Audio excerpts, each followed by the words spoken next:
जय हिंद बच्चों, इस समय आप लोग महामना इंस्टीट्यूट के यूट्यूब चैनल से जुड़े हुए हैं और इस चैनल में मैं आपका स्वागत करता हूं।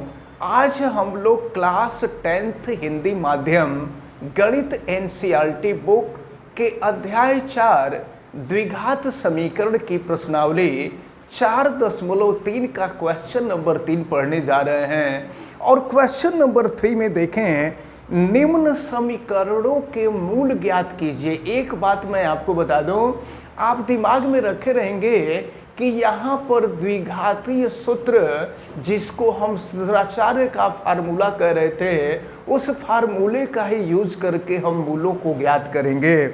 तो देखिए, निम्न समीकरणों के मूल ज्ञात कीजिए। क्वेश्चन नंबर 3 का जो फर्स्ट पार्ट दिया हुआ है, ये फर्स्ट पार्ट है और फर्स्ट पार्ट में x minus 1 upon x equal to 3 and x is not equal to 0, मतलब x का मान 0 नहीं हो सकता। तो चलिए अब हम लोग इसको सॉल्व करेंगे। तो सॉल्व करने के लिए एक काम करते हैं कि ये जो 1 अपान यक्स है, यक्स अपान में नहीं होना चाहिए। तो अब अपान में नहीं होना चाहिए, तो इसके लिए हम क्या करेंगे, यक्स से दोनों पक्षों में मल्टीप्लाई कर देंगे और मल्टीप्लाई करेंगे तो फिर देखिए क्या होगा, यहाँ यक्स में मल्टीप्लाई करेंगे यक्स स्क्वायर हो जाएगा और यहाँ जब हम यक्स से मल्टीप्लाई करेंगे तो यक्स से यक्स कैंसिल हो जाएगा, -1 बचेगा और यहाँ हम 3 में यक्स का मल्टीप्लाई करेंगे तो 3x हो जाएगा। फिर देखिए सॉल्व करते हैं, ये x स्क्वायर 3x को हम इधर ला देते हैं -3x और ये -1 इक्वल टू 0। अब हम लोग इसको सदाचार्य के फार्मूले से यानी द्विघाती सूत्र का प्रयोग करके सॉल्व करेंगे। यक्स स्क्वायर का जो गुणांक होता है वो a होता है और a की वैल्यू 1 है। यक्स का जो गुणांक है वो b होता है और b की वैल्यू -3 है और कांस्टेंट c होता है, c की वैल्यू -1 है। अब हम द्विघाती सूत्र का प्रयोग करते हैं या सदाचार्य के फार्मूले का प्रयोग करते हैं और ये फार्मूला है x equal to -b plus minus under root b square -4ac upon 2a। तो चलिए हम सॉल्व करते हैं। x इक्वल टू -b की वैल्यू -3 है प्लस माइनस अंडर रूट, हम यहाँ पर b की वैल्यू फिर रखते हैं -3 का स्क्वायर -4 और a की वैल्यू है 1, c की वैल्यू है -1 अपॉन 2a, a की वैल्यू है 1। फिर हम इसको सॉल्व करते हैं, x इक्वल टू हो जाएगा 3 प्लस माइनस अंडर रूट -3 का स्क्वायर करेंगे 9 हो जाएगा और माइनस इंटू माइनस प्लस कर हो जाएगा और ये हो गया 4 और नीचे हो गया 2।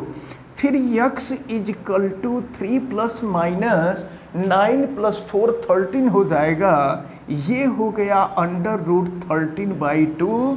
अब हम क्या करेंगे, एक बार यहाँ पे प्लस चिन्ह ले लेंगे और एक बार माइनस चिन्ह ले लेंगे। चलिए देखिए, प्लस चिन्ह लेने पर, तो जब प्लस चिन्ह हम ले लेंगे तो x की वैल्यू हो जाएगी 3 प्लस अंडर रूट 13 अपान 2। तो इस द्विघात समीकरण का एक मूल ये हो जाएगा और फिर हम माइनस साइन लेते हैं। तो जब माइनस चिन्ह ले लेंगे तो फिर देखिए क्या हो जाएगा, x इक्वल टू ये हो गया आपका 3 माइनस अंडर रूट 13 अपान 2। तो एक मूल ये रहा और दूसरा मूल ये रहा। आपसे यही पूछा जा रहा था कि इस समीकरण के मूल ज्ञात कीजिए। द्विघात समीकरण था, इसलिए इसके 2 मूल प्राप्त होंगे, तो यही लास्ट में हम लिख देंगे ये आंसर। इस प्रकार क्वेश्चन नंबर 3 का जो फर्स्ट पार्ट था, ये फर्स्ट पार्ट सॉल्व होता है। चलिए अब हम लोग क्वेश्चन नंबर 3 का सेकंड पार्ट देखते हैं।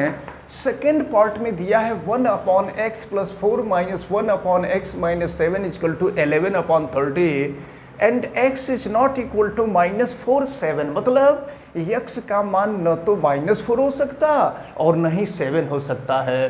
तो ये भी द्विघात समीकरण है, इसको हमको सॉल्व करना है और चलिए सॉल्व करते हैं। तो इसके लिए हम सबसे पहले यहाँ x + 4 और x - 7 का एलसीएम लेंगे और एलसीएम लेंगे तो देखिए क्या मिल रहा है, x + 4 और x - 7।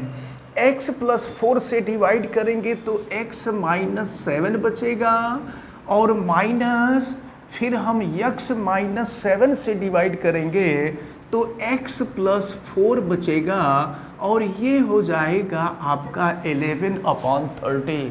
तो अब देखिए फिर क्या हो जाएगा, x - 7 माइनस x - 4 और यहाँ पे हम इन दोनों का गुणा कर देते हैं और देखिए गुणा करते हैं तो क्या मिलता है, x में x का गुणा करेंगे x², -7 में गुणा करेंगे -7x, 4 से गुणा करेंगे 4x हो जाएगा और -28 हो जाएगा और ये है आपका 11/30।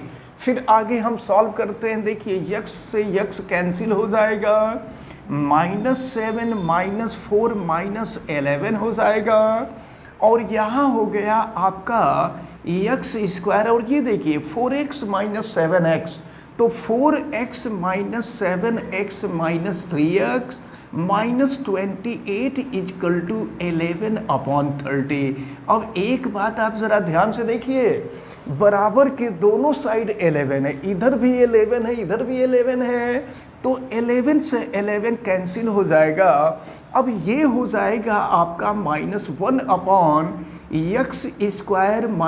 3x - 28 = 1/30। अब हम लोग क्रॉस मल्टीप्लिकेशन करेंगे और क्रॉस मल्टीप्लिकेशन करके देखते हैं कि क्या मिलता है। तो अब देखिए x² - 3x - 28 का 1 में मल्टीप्लाई करेंगे तो ये है x² - 3x - 28 और मल्टीप्लाई करते हैं तो ये हो जाएगा -30।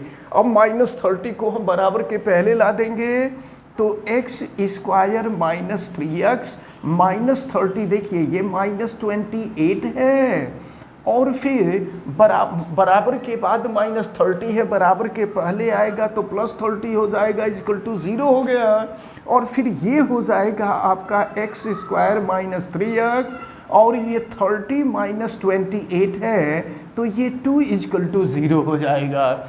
अब ये द्विघात समीकरण अपने सही रूप में प्राप्त हुआ है।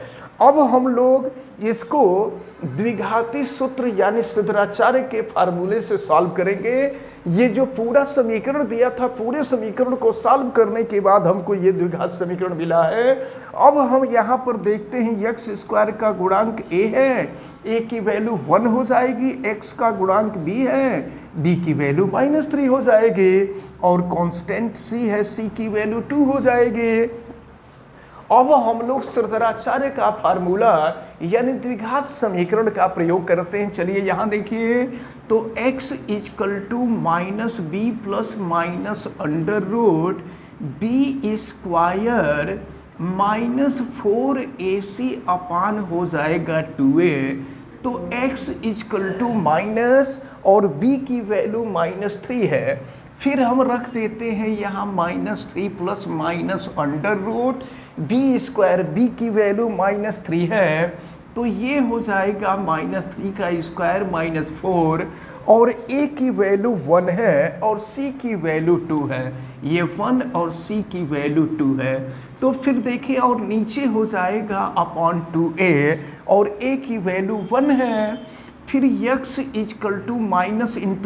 प्लस हो जाएगा, ये 3 + -3 का स्क्वायर करेंगे तो ये हो जाएगा 9 और -4 × 2 = 8 हो जाएगा और नीचे हो गया आपका 2। फिर यहाँ देखें x = 3 + अंडर रूट 9 - 8 1 हो जाएगा और नीचे हो गया 2। फिर ये हो जाएगा आपका x = 3 ± 1 का स्क्वायर रूट 1 होता है, नीचे हो गया 2। अब जानते हैं क्या करेंगे, एक बार हम प्लस चिन्ह ले लेंगे, एक बार माइनस चिन्ह ले लेंगे।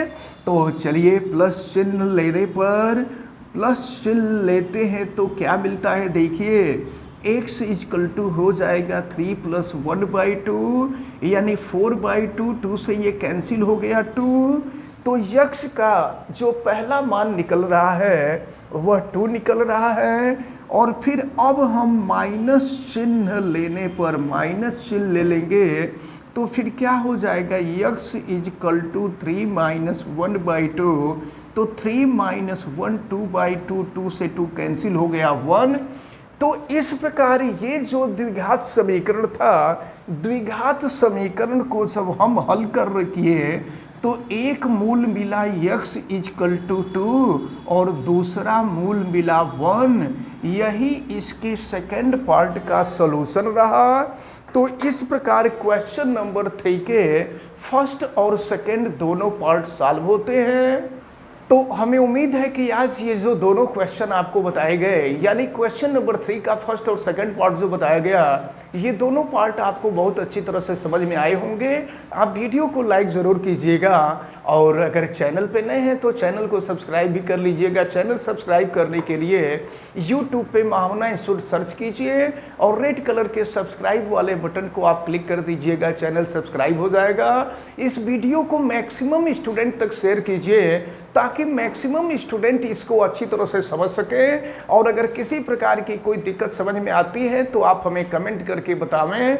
बेल आइकन को भी प्रेस करें ताकि प्रतिदिन पढ़ने वाली वीडियो की सूचना आप तक पहुंचती रहे। आप सभी लोगों का बहुत बहुत धन्यवाद। जय हिंद।